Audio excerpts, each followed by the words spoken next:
My wife humiliated me at my father's funeral. 3 months later, I came home early for Christmas and found her boss, our lawyer, and divorce papers waiting. Perfect timing, she said. Then his phone rang. They went pale. I smiled. My name is Howard Phillips. I'm 64 years old, and for the past 38 years, I worked as a field agent for the IRS. I know what you're thinking. Nobody likes the tax man. Fair enough. But that job taught me something invaluable. How to follow the money, how to spot patterns in the chaos, and most importantly, how to document everything. Those skills would become my greatest weapon when my world fell apart. 3 days before Christmas, I woke up alone in the house I'd paid off 15 years ago. No smell of coffee brewing, no sound of Linda getting ready for work. Just silence. My parents were gone now. Mom died back in May, heart attack while gardening. Dad followed her in September, massive stroke. The doctor said it was quick, but I knew better. He couldn't stand the thought of being without her. They'd been married 42 years. I was supposed to spend Christmas with Linda and our daughter Hannah at the family cabin in Vermont. Linda said she'd drive up separately because of some last-minute work emergency. That should have been my first clue, but grief makes you blind to the obvious. I went into my study that morning to look for the old photo albums. Hannah had asked for pictures of her grandparents for some project. That's when I found it, wedged behind a row of tax law textbooks I hadn't touched in years. A leather notebook, dark brown, the kind Linda always said looked too old-fashioned. "Why can't you just use your phone like normal people?" she'd asked once. I opened it out of curiosity. Page 1. Howard, do you have to breathe so loudly when you eat? Page 5. Maybe if you actually made partner at a real firm instead of working for the government. Page 12. No one wants to hear about your boring tax cases, Howard. There were 49 entries. I counted them, each one a small cut, a dismissive remark she'd made over the years. But it wasn't just what she said, it was where she said it. In front of her colleagues at the company Christmas party, at Hannah's college graduation dinner, at my father's wake. That last one still burns. September 24th, after we'd buried Dad.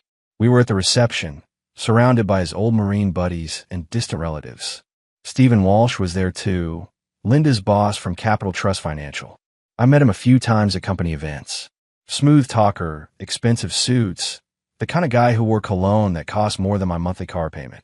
Linda had pulled me aside, near the buffet table. "Howard, you need to circulate more. Stop standing in the corner like some depressed ghost. Stephen's been kind enough to show up. The least you can do is make conversation." I remember looking at her, really looking at her, for the first time in months. Her makeup was perfect. Her black dress fit like it had been tailored, which it probably had been. And she was looking at me like I was an embarrassment, a burden she had to manage in front of the important people. I didn't argue. I never did back then. Just nodded and went to shake hands with people whose names I forget by morning. But I wrote it down later. Entry 49, at Dad's funeral, made me feel like I was the one who died. I sat in my study that December morning, reading through every entry, and something cold settled in my chest. Not rage, not grief, something else. Clarity maybe, the kind that comes when you finally stop making excuses for someone and start seeing the pattern for what it really is. I've been documenting her cruelty for years without even realizing it. Now it was time to document something else. People think working for the IRS is just about auditing tax returns and chasing down people who forgot to report their side hustles. They're wrong.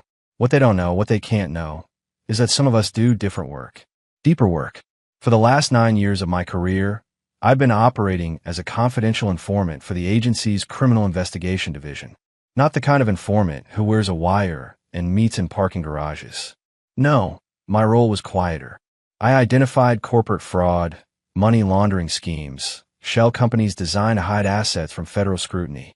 I had immunity, federal protection, and a direct line to prosecutors who could move mountains when the evidence was solid. Linda never knew. She thought I pushed papers and reviewed 1040 forms. Let her think it. The less she knew about my actual capabilities, the better. The morning I found that journal, I made 3 phone calls. The first was to Patrick Flynn, a private investigator I'd worked with on a case 5 years back. He owed me a favor, a big one. I'd helped him dodge an IRS audit that would have buried his business when his ex-wife tried to destroy him with false reporting. He answered on the second ring. "Howard," Flynn said, his voice gravelly from too many cigarettes. Been a while. What do you need? Background check, I said. Stephen Walsh, CEO of Capital Trust Financial. I want everything. Financial records, business associates, personal connections, particularly anything involving international transactions or offshore accounts. There was a pause. This official or personal? Personal, but it might become official. Got it. Give me 72 hours. The second call was to Daniel Reeves, my former supervisor at the IRS. He'd retired 3 years ago, but still had connections that ran deep. I told him I needed a quiet review of Capital Trust Financial's federal filings, specifically looking for discrepancies in their executive compensation reports and any unusual patterns in their corporate reimbursements. You fishing or do you have a lead? Reeves asked. I have a theory. Need confirmation before I move. I'll make some calls. Unofficially. The third call was the hardest. I dialed my daughter Hannah's number and waited while it rang.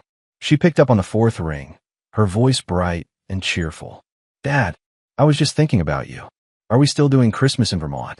Hannah, I said carefully, I need you to do something for me. And I need you not to ask questions yet. Her tone shifted. What's wrong? Check your email in about 5 minutes. I'm sending you a video file. It's password protected.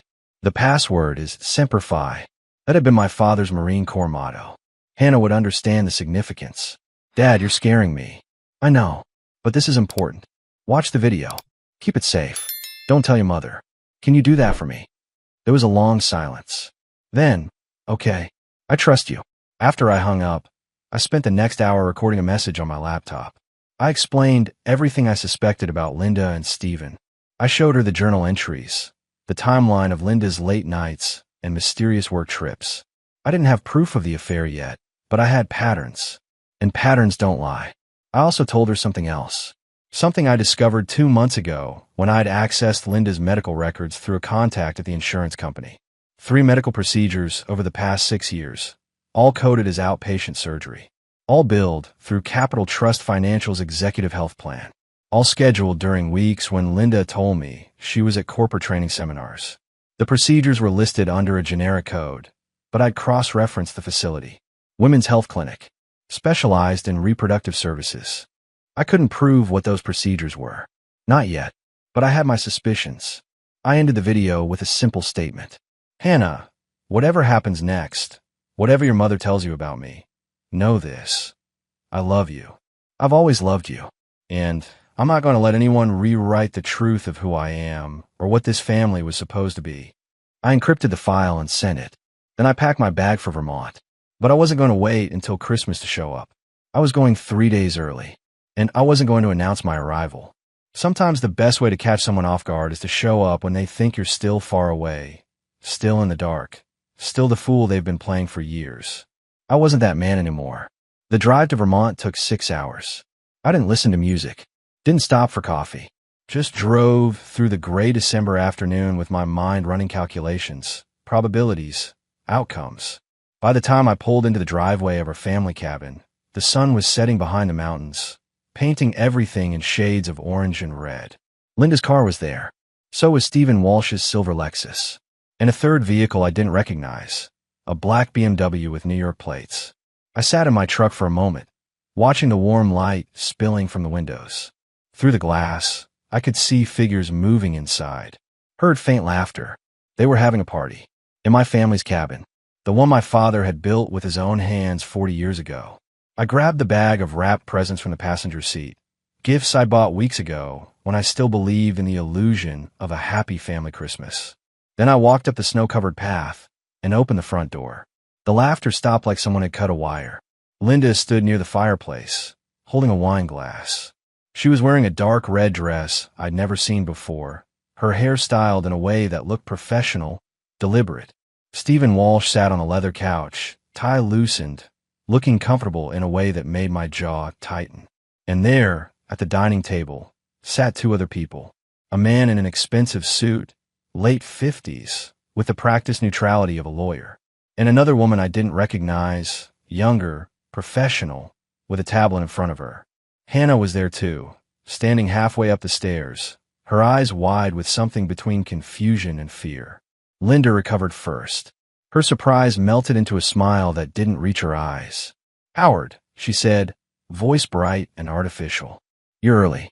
We weren't expecting you until tomorrow." I set the gift bag down by the door. "Change of plans." Stephen stood up, extending his hand like we were a business meeting. "Howard, good to see you. Linda mentioned you'd be joining us for the holidays. I hope you don't mind. I brought some colleagues along. We were just wrapping up some year-end business." I looked at his hand, but didn't take it. Instead, I scanned the room slowly. The documents spread across the dining table. The glasses of wine. The forced casualness of people caught doing something they shouldn't be doing. "Year-end business," I repeated. "On December 22nd. In my family's cabin." The lawyer stepped forward, extending his own hand. "Gerard Hutchins," he said. "I represent Mrs. Phillips in certain financial matters.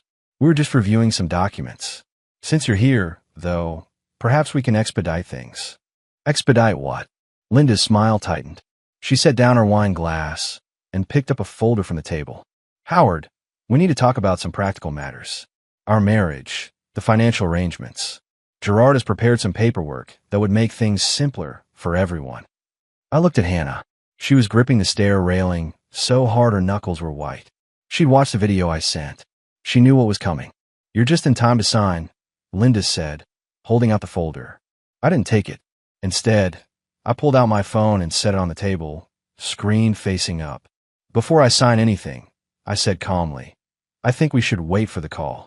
Stephen frowned. "What call?" As if on cue, his phone rang. The sound cut through the room like a gunshot. He pulled it from his pocket, glanced at the screen, and his face went pale.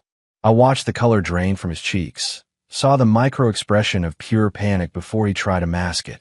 "I should take this," he muttered. "Put on speaker," I said. "Not a request. A statement." He looked at Linda. She looked at the lawyer. The lawyer looked at me like he was reassessing a situation that had just gone sideways. Stephen answered. "Walsh here."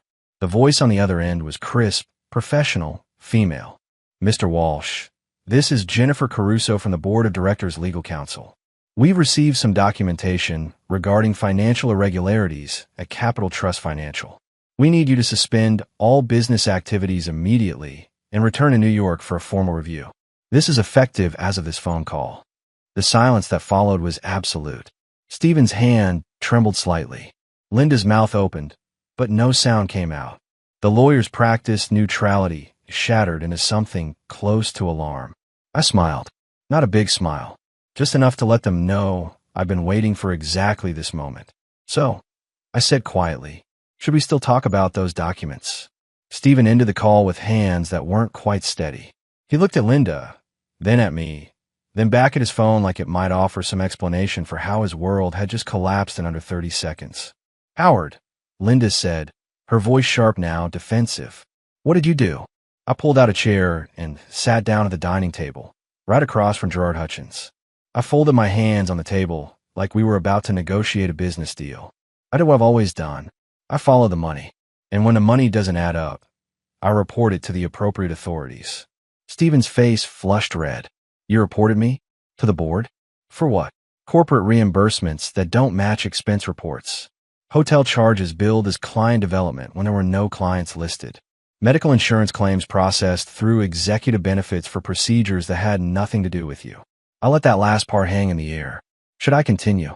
Linda's wine glass slipped from her fingers. It didn't shatter, just thudded against the carpet, dark red liquid spreading across the beige fibers like blood. "You went through my medical records?" "No," I said calmly. "I went through the company's medical insurance filings. There's a difference. One's a federal disclosure document. The other would be illegal." I looked at Gerard. "You might want to explain that distinction to your client." The lawyer cleared his throat. "Mr. Phillips, I think we should all take a moment to calm down and discuss this rationally." "I am calm," I said. "In fact, I've never been calmer in my life." I reached into my jacket and pulled out a document of my own. Not the divorce papers Linda's lawyer had prepared. Something else entirely. I placed it on the table, aligned it perfectly with the edge, and slid it across to Linda. "This is the original trust document my father established 3 years before he died. I had it reviewed by my own attorney last week. It's very specific about the conditions under which assets transfer." Linda picked it up, scanning the pages. Her eyes moved faster and faster as she read. This can't be right. It says that the trust, which includes this cabin, the investment portfolio, and the family estate, transfers to me in full upon my father's death under one of two conditions. Either I remain married until age 65, or I divorce due to verified spousal misconduct with documented proof of infidelity or fraud. Gerard leaned over to read it himself. His professional mask slipped further. This is a conditional marital trust. I wasn't aware. Mrs. Phillips, did you know about this? Of course I didn't know about it. Linda snapped. She looked at me with something close to hatred. Your father put a leash on you from beyond the grave. My father protected his legacy. I corrected. He knew what kind of person you were long before I figured it out. He tried to warn me at the engagement. Said you smiled too much at other men. I thought he was just being old-fashioned. I leaned back in my chair. Turns out he was just being observant. Stephen had been silent, staring at his phone like more bad news might arrive at any second.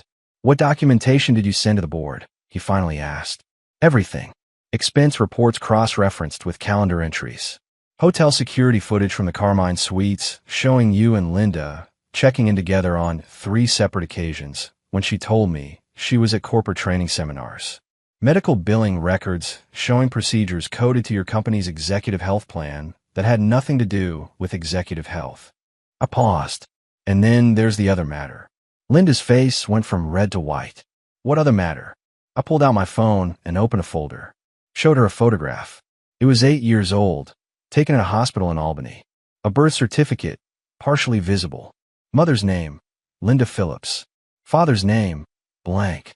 You told me you were helping your cousin arrange an adoption, that her baby needed a good home after she died in childbirth. You even cried when you told me the story. My voice stayed level, factual.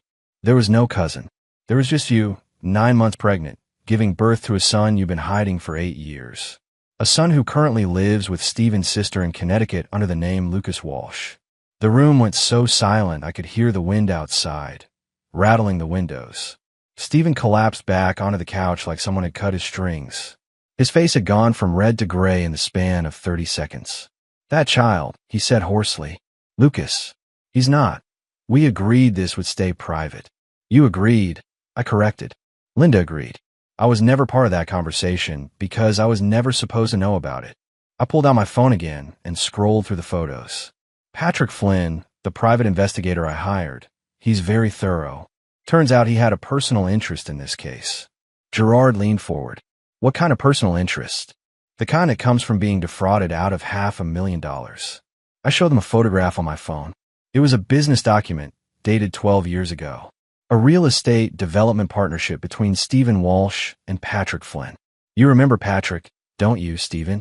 Your old business partner? The one you forced out of your company after the Atlantic Ridge project. Stephen's jaw tightened. That was a legal business dissolution. He was bought out fairly. He was bought out for 70 cents on the dollar after you manipulated the property assessment and sold the land to a shell company you controlled. I set the phone down. Patrick spent 3 years trying to prove it, but your lawyers buried him in paperwork. Cost him his business, his marriage, almost cost him his PI license. Patrick had told me the whole story over whiskey 2 weeks ago. When you called me about Walsh, he'd said, I almost didn't believe it, but I wasn't going to pass up a chance to return the favor. He'd worked pro bono, digging through every corner of Stephen's life with the kind of dedication that only comes from personal vendetta. He found Lucas in 4 days. I continued. Followed a trail of medical payments from Capital Trust Financial to a pediatric clinic in Hartford. From there it was easy. Your sister Karen signed the school enrollment forms as guardian, but the emergency contact listed a Connecticut phone number registered to an LLC you own. Linda's voice was barely a whisper. You had no right. I had every right, I said. You spent 8 years lying to me. You gave birth to another man's child and convinced me we were helping a dying relative. You used my compassion as a weapon. I stood up, walked to the fireplace, and stared into the flames. The medical procedures, those weren't just cover stories. Those were terminations, weren't they? 3 of them over 6 years. All paid for through Stephen's corporate insurance. The silence was suffocating. How many times, Linda? How many times did you get pregnant by him and make it disappear? Was Lucas the only one you kept, or were there others? She didn't answer. just stared at me with tears streaming down her face, but I couldn't tell if they were from shame or anger at being caught. Stephen tried to stand, but his legs wouldn't support him. This is insane. You can't prove any of this is illegal. You're right, I said calmly. Medical privacy laws protect the specifics, but I don't need to prove the procedures themselves. I just need to prove that Capital Trust Financial's executive health plan was used to cover personal expenses unrelated to legitimate medical care. That's insurance fraud, federal crime, and the IRS takes a very dim view of unreported taxable benefits. Gerard was frantically typing on his phone. Mr. Phillips, I think we need to pause this conversation until everyone has separate legal representation. Good idea, I said. You should probably get separate representation too, Gerard. Because if you prepared these divorce documents knowing about the hidden child and the insurance fraud, you might be looking at disbarment proceedings for aiding and fraud. The lawyer's face went pale. He closed his briefcase with shaking hands. Hannah finally spoke from the stairs, her voice cutting through the room like glass. Mom, is it true? Do I have a brother? Linda looked at her daughter, and for the first time, I saw something fracture in her composure. Not regret, just exhaustion. Hannah descended the stairs slowly, each step deliberate. When she reached the bottom, she didn't go to her mother. She came to me, standing beside my chair like a soldier taking position. I watched the video you sent, Hannah said quietly, looking directly at Linda. All of it. The timeline, the receipts, the hotel footage. Dad gave me the truth before you could lie about it. Linda's face twisted. Hannah, you don't understand. Your father is manipulating. Stop, Hannah said, her voice sharp enough to cut. I'm 22 years old. I understand exactly what's happening. You had an affair. You had a child with him. You lied about everything. Stephen tried to interject. Your mother and I don't care what you and my mother did, Hannah said coldly. I care that she made me believe my father was the problem. That he was cold, distant, checked out. But he wasn't checked out. He was watching, documenting, preparing. She looked at me with something like pride. He's smarter than both of you combined. I put my hand on her shoulder. Why don't you go to your room for a bit? This is about to get worse. She nodded and headed back upstairs, but not before giving Linda one last look of pure disappointment. Once she was gone, I pulled out another document from my briefcase. This one had a federal seal on it. Before we go any further, there's something else you should know. My work with the IRS didn't end when I retired. For the past 9 years, I've been serving as a confidential informant for the Criminal Investigation Division.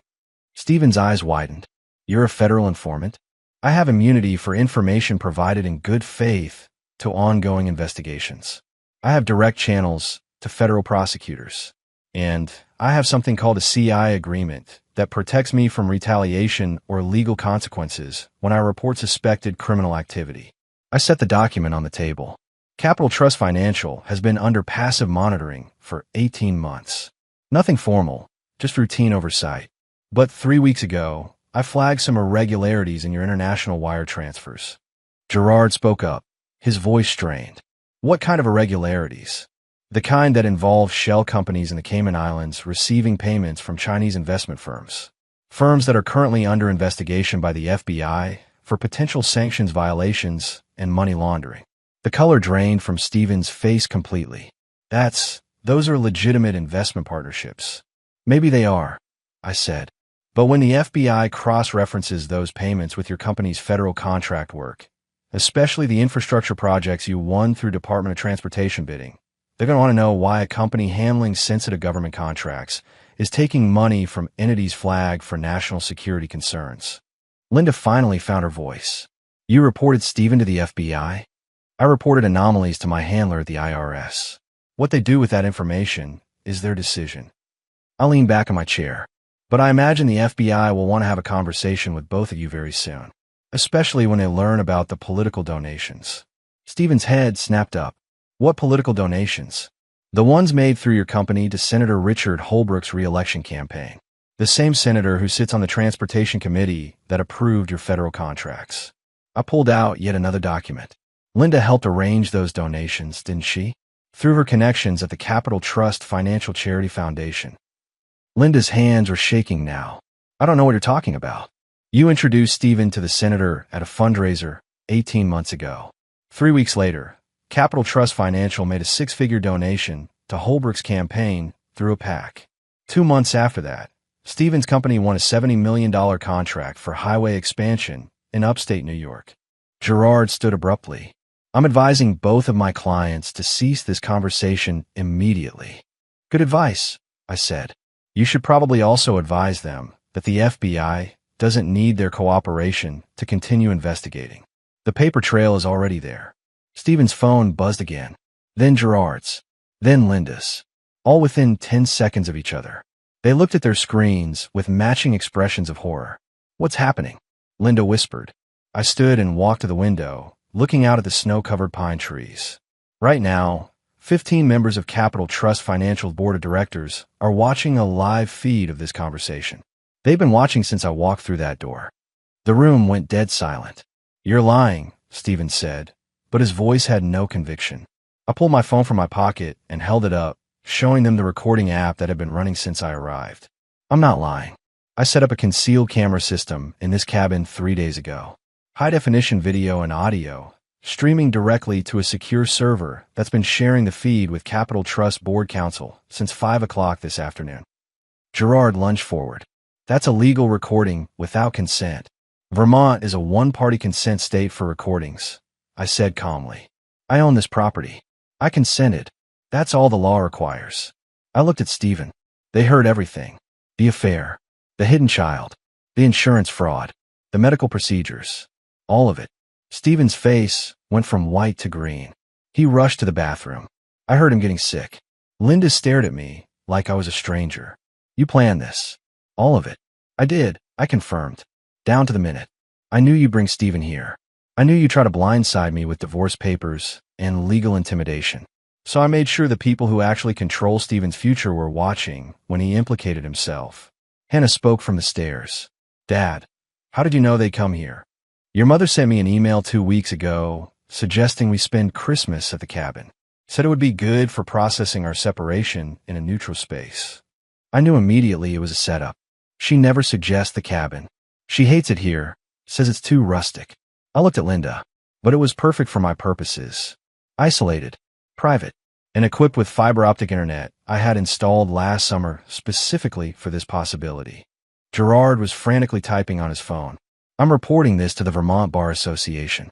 This is entrapment. It's evidence gathering. I interrupted. And you might want to worry less about me and more about your own license. Because the board just watched you attempt to facilitate a divorce settlement while knowing about fraudulent insurance claims and a hidden child that creates undisclosed liabilities. The lawyer's phone rang. He answered with shaking hands. Hutchins here. His face went pale as he listened. Yes, I understand. Yes, I'll cease representation immediately. He ended the call and looked at Linda. I can no longer represent you. I've been advised by my firm's managing partner to withdraw from this case immediately. Linda's voice was barely audible. They fired you. They're protecting themselves from association with potential criminal liability, Gerard said quietly. He gathered his papers and walked out the door without another word. We heard his car start, then the crunch of tires on gravel as he drove away. Stephen emerged from the bathroom, pale and sweating. Howard, we can work something out. The company, the board, they don't need to take this further. We can settle this privately. It's too late for private settlements, I said. The board has already initiated an emergency meeting to remove you as CEO. The vote's happening right now, actually. I checked my watch. Should be done in about 5 minutes. You can't know that, Stephen said desperately. I can, because I've been coordinating with Jennifer Caruso, the board's legal counsel, for the past 2 weeks. She was very interested in the documentation I provided, especially the parts about Chinese investment firms with questionable backgrounds funneling money into Capital Trust Financial. Stephen's legs gave out. He sat down hard on the couch, his head in his hands. The FBI will be contacting you tomorrow, I continued. They'll want to discuss the wire transfers from Pacific Dragon Ventures. That's the shell company you used to receive payments from the Chinese firm, isn't it? The one registered in the Cayman Islands. Stephen looked up at me with dead eyes. How did you find that? I'm very good at following money, I said simply. It's what I've done for 38 years. Hannah came down the stairs slowly, her phone in her hand. She'd been quiet through most of this, observing, processing. Now she looked at Linda with an expression I'd never seen before. Not anger. Something colder. I called Arthur, Hannah said quietly. Linda's head snapped up. Arthur Walsh? Stephen's son? Why would you? Because he's my boyfriend, Hannah said. Has been for 8 months. And I just told him everything I heard tonight. The color drained from Stephen's face. You're dating my son?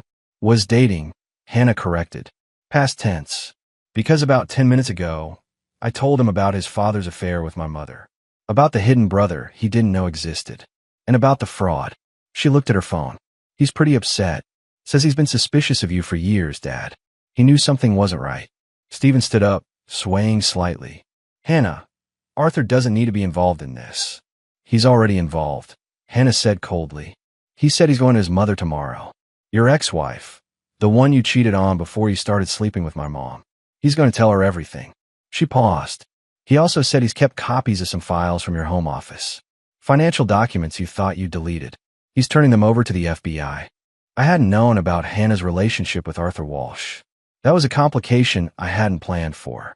But as I watched Stephen realize his own son was about to testify against him, I understood this was poetic justice of a different kind. Hannah, I said gently, are you okay? She looked at me, her eyes wet but her jaw set firm. I'm angry. I'm hurt. But I'm not surprised. I think part of me always knew Mom was lying about something. I just didn't want to believe it. She turned to Linda. You made me think Dad was the problem. That he was cold and distant and didn't care about us. But he cared enough to document everything. To protect himself. To protect me. Linda tried to speak, but Hannah held up her hand. I don't want to hear it, Hannah said. I watched Dad's video. He showed me 2 years of evidence. Receipts, hotel records, medical claims, everything. He gave me the truth before you could spin your version of it. She walked to the door and grabbed her coat. I'm leaving. I'll stay at the hotel in town tonight. Dad, I'll call you in the morning. Wait, Linda said desperately. Hannah, please. We can talk about this. I can explain. There's nothing to explain, Hannah said, her voice breaking slightly. You had a baby with him. You hid it for 8 years. You lied to everyone, including me. She opened the door, letting in a blast of cold air. I have a brother I've never met because you were too selfish to tell the truth. How do you explain that? Linda had no answer. Hannah left, closing the door behind her with a quiet click that felt louder than a slam. The silence that followed was suffocating. Stephen sat motionless on the couch, staring at nothing. Linda stood frozen by the fireplace, tears running down her face, but making no sound. I pulled out my phone and made a call. It was answered immediately. Daniel, I said. It's Howard. The recording is complete. You can share it with the federal prosecutor now. Stephen's head jerked up. Who are you talking to? Daniel Reeves, my former supervisor at the IRS. He's been coordinating with the FBI on this case. I ended the call and looked at Stephen. In about 30 minutes, federal agents will arrive to ask you some questions about your company's foreign investments and political contributions. I'd suggest you don't try to leave. You're having me arrested? Stephen's voice was hollow. I'm not having you arrested. The FBI is following up on credible evidence of federal crimes. What happens next is entirely up to you and your answers to their questions. I picked up my coat. But if I were you, I'd start thinking about cooperation. They tend to be more lenient with people who help them build cases against bigger fish. I walked to the door, then paused and turned back. Linda, you should know something. The trust my father established, it includes a clause that voids any divorce settlement if the divorce is filed under grounds of adultery with documented proof. You won't get half of anything. You'll get what the prenuptial agreement specifies, which is exactly nothing. Her face crumbled completely. You made your choices, I said quietly. Now you get to live with them. I walked out into the December night, leaving them both in the wreckage they'd built. 3 days after the confrontation, I found myself sitting in a coffee shop in Hartford, Connecticut. Across from me sat an 8-year-old boy with Linda's eyes and Stephen's chin. Lucas Walsh, my wife's son, the child I'd known about for exactly 72 hours. Karen Walsh, Stephen's sister, sat beside him. She'd agreed to this meeting after I called her directly, bypassing Stephen entirely. He doesn't get a say in this anymore, she told me on the phone. I've been taking care of Lucas since he was born.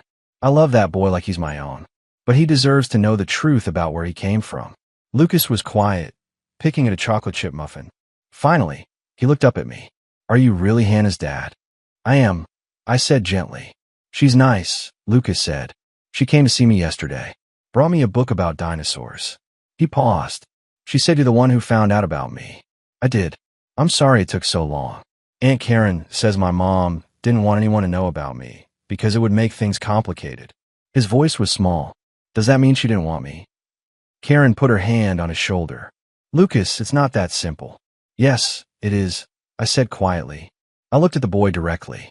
Your mother made choices that hurt a lot of people. But you're not one of those choices. You're a person. You didn't do anything wrong. Lucas nodded slowly. My dad, he doesn't visit much.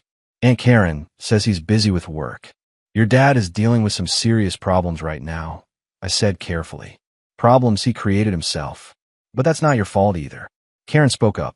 Howard, I want you to know I had no idea about the affair until after Lucas was born. Linda showed up at my door pregnant, crying, saying she needed help. I thought I was doing the right thing by taking him in. You did do the right thing, I said. You gave him a stable home. That's more than either of his biological parents managed. Lucas looked at me with those familiar eyes. Hannah says I can come visit her sometimes. If that's okay with you. Something tightened in my chest. Of course it's okay. Hannah's your half-sister.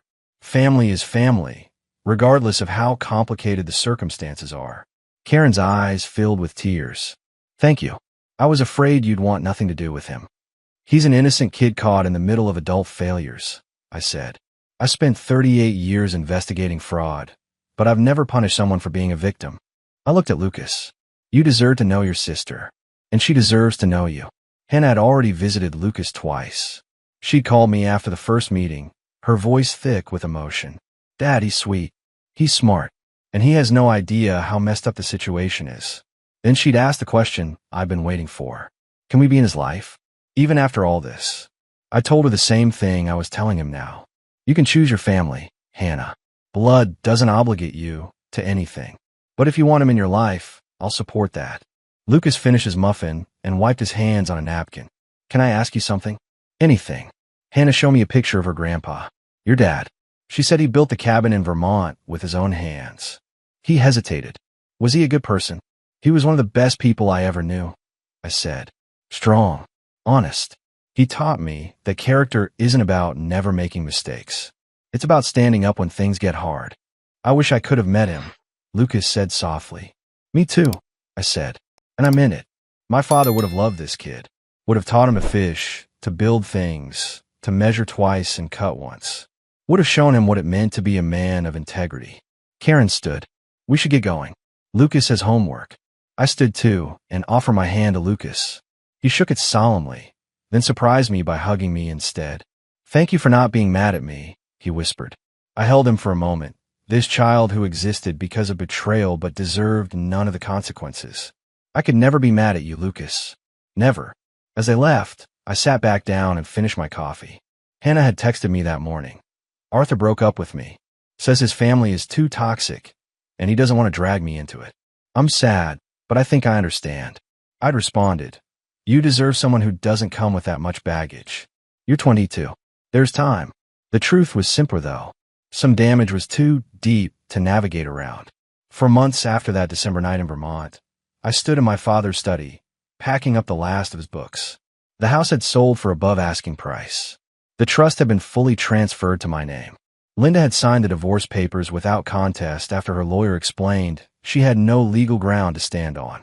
Stephen Walsh was awaiting trial on 14 counts of wire fraud, insurance fraud, and conspiracy to commit bribery. The FBI had built their case methodically, using the evidence I provided as the foundation. Arthur had eventually cooperated too, providing additional documentation about his father's offshore accounts. Capital Trust Financial had settled with the board for an undisclosed sum and quietly dissolved Stephen's entire division. Senator Holbrook had resigned after leaked emails showed the quid pro quo arrangement. The investigation was ongoing. Linda was living in a small apartment in Albany, working as a bookkeeper for a local accounting firm. We didn't speak. She tried to reach out once through Hannah, asking if we could talk about closure. I'd sent back a simple message. We're closed. Hannah was finishing her senior year at Georgetown, thriving despite the chaos. She visited Lucas once a month, building a relationship with her half-brother that existed independent of the people who'd created him. She told me last week, "He's a good kid, Dad. He deserves better than what he got." "So do you," I'd said. "I got you," she'd replied. "That's better than most people get." Patrick Flynn, the private investigator, had sent me a bottle of expensive whiskey with a note. "We're even now. Thanks for letting me help bury that son of a bitch." I'd hired him for another case, a legitimate one this time. He'd earned it. The doorbell rang. I walked downstairs and opened it to find Daniel Reeves standing there with a folder. "Thought you'd want to see this," Daniel said, handing it over. I opened it. Inside was a formal letter from the IRS Criminal Investigation Division, thanking me for my service as a confidential informant and noting that my testimony had contributed to multiple successful prosecutions. There was also a check, a whistleblower reward from the Securities and Exchange Commission for reporting the corporate fraud at Capital Trust Financial. The amount made me blink. $780,000. The SEC pays out based on the recovered funds, Daniel explained. Your information led to a $12 million settlement. You get a percentage. I stared at the check. I didn't do this for money. I know. But the law rewards people who report fraud. You earned it. He paused. What will you do with it? I thought about Lucas. About the trust fund my father had established. About the future that kid deserved. I'm going to set up an education trust, I said. For Lucas. Full ride through college, graduate school if he wants it. He didn't choose his parents, but he can choose his future. Daniel smiled. Your father would have approved. After he left, I called Hannah. I'm thinking about teaching, I told her. Teaching what? Forensic accounting. There's a program at the community college looking for adjunct professors with real-world experience. Dad, you're 64 years old. Don't you want to just relax?